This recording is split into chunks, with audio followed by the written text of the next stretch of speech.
So these are just some of the important early on. So for example, you might have several questions. Which one of these is an inanimate object that transfers pathogens? Fomite is inanimate, right? Which one of these is an animal that can help, non-human animal that can help spread pathogens? Non-human animal.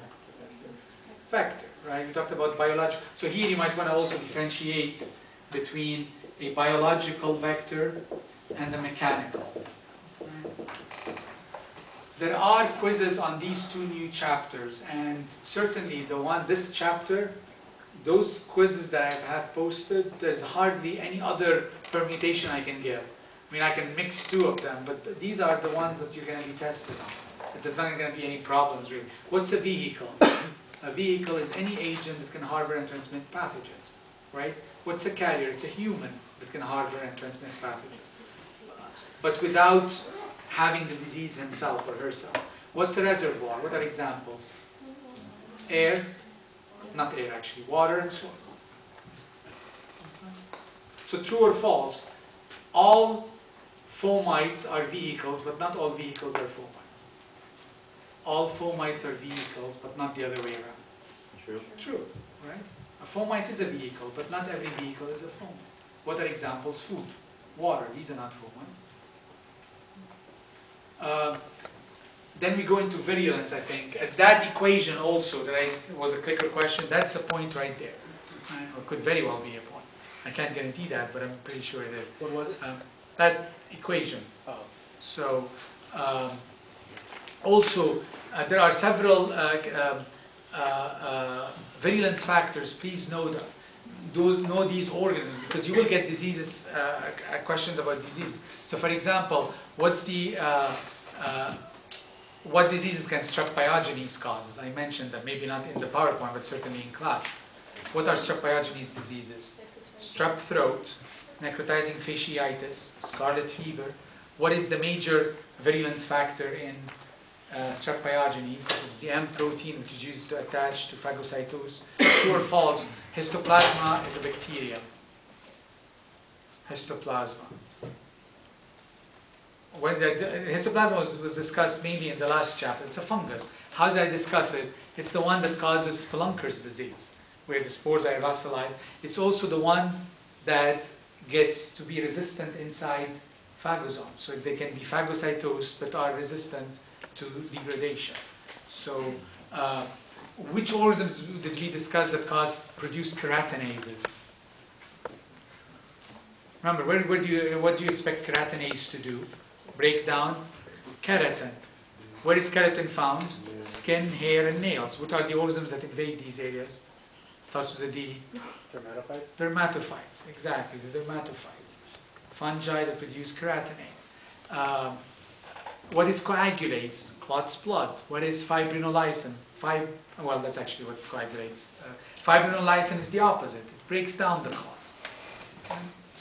The toxins, very important. There's a table, 2 or 3 questions from that table guaranteed. Right? Which of these features are exotoxins? Which of these are features of endotoxins? Right? And then there's examples of exotoxins. Right at the end, you have examples of exotoxins. For example, the cholera toxin, the exfoliative toxin. Actually, more from that table, 2 or 3. From that bottom part, probably 2 as well. So you have about 5 questions at least from that last page of the notes. At least 1 question on the difference between tetanus and botulinum, right? So botulinum causes what? Irreversible muscle. Remember Botox. Botox, you have a person that has wrinkles, they try to unwrinkle them. So they cause the muscle to relax, right? So irreversible muscle relaxation. What type of paralysis is that? Flaccid paralysis, relaxed paralysis. Tetanus causes irreversible muscle contraction, that is spasmic, spastic. And remember, out of those, true or false, Cranibacterium diphtheria is gram-positive. Now, we did not discuss it directly, actually. I think I discussed it directly. Because I mentioned all of the last organisms on that page are gram-positive except one. Which one? Remember?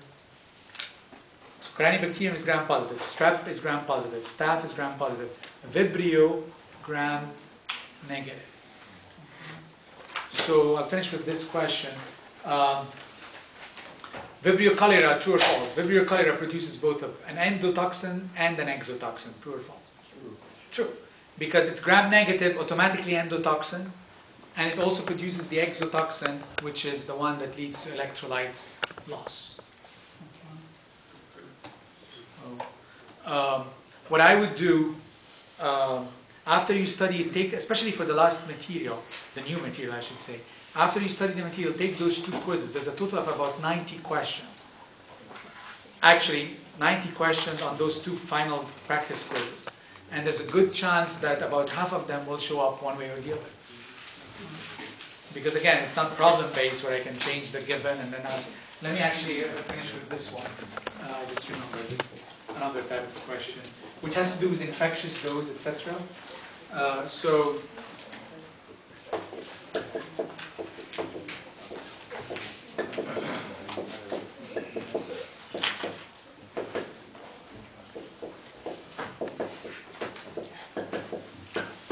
let's say you get these 3 organisms. One has an infectious dose 50 of 100, ID 50 200, ID 50 300. Which one is the most virulent? Now clearly, if you have a question, which one is the most, you got to think that the middle one can't be, right? It's going to be either the big one or the small one, right, number-wise. Which one is the most virulent of those 3? A makes sense, right? Because what does A tell you? All you need is 100 to cause disease in 50% of animals. This one you need 300. It's not that bad, right? Because you can tolerate 3 times more organisms. So, but this is really the only type of problem you can get. Otherwise, it's all definition. So again, vehicles, fomites, yada yada yada. I can stick around for a few minutes if you have. And out of courtesy for them, if you can, if you have time to answer that survey, it's anonymous. I need those back, or blanks if you want. But please make sure you sign that attendance sheet.